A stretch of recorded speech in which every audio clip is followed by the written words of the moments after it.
माढा तालुक्यातील अरण येथील श्री क्षेत्र संत शिरोमणी सावता महाराज संजीवन समाधी या तीर्थक्षेत्राच्या 150 कोटींच्या विकास आराखड्यास राज्य शासनाची मान्यता मिळाली आहे। त्याबद्दल जिल्ह्याचे पालकमंत्री तथा राज्याचे ग्रामविकास मंत्री जयकुमार गोरे यांनी मुख्यमंत्री देवेंद्र फडणवीस यांचे आभार मानले आहेत। राज्याचे मुख्यमंत्री देवेंद्र फडणवीस यांनी श्री संत शिरोमणी सावता महाराज संजीवन समाधी मंदिर अरण या तीर्थक्षेत्रास अ दर्जा देऊन तीर्थक्षेत्र विकसित करण्याची घोषणा केली।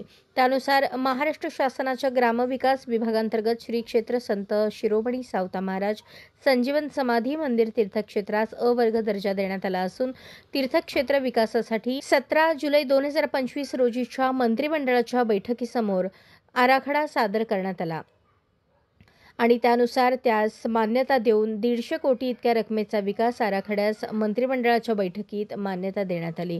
सदर मंजूर आराखड्यात सभामंडप, भक्तनिवास, अन्नछत्र, संतसृष्टी म्युझियम, दर्शन मंडप, स्वच्छतागृह, छत असलेली मार्गिका, देवस्थान, प्रशासकीय कार्यालय, श्री विठ्ठल आणि श्री संत शिरोमणी सावता महाराज ब्रांज पुतळा, स्काय वॉक, पाण्याची टाकी, जुनी विहीर जीर्णोद्धार, सुशोभीकरण, म्युझियम, मीडिया रंगकाम, भिंतीचित्रे, कमान, वाहनतळ, पालखीतळ सुधारणा, सौंदर्यीकरण, पोच मार्ग सुधारणा, पाणी पुरवठा, ड्रेनेज लाईन, जल पुनर्भरण, कचरा संकलन, साइन दिशादर्शक, विद्युतीकरण, वातानुकूलित यंत्रणा, CCTV आदींचा समावेश आहे।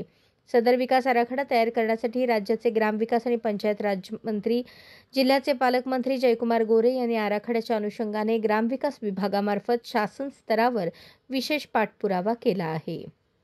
अशाच नवनवीन अपडेटसाठी जनता राज्य न्यूज चॅनलला सबस्क्राइब करा, लाईक करा आणि शेअर करायला विसरू नका।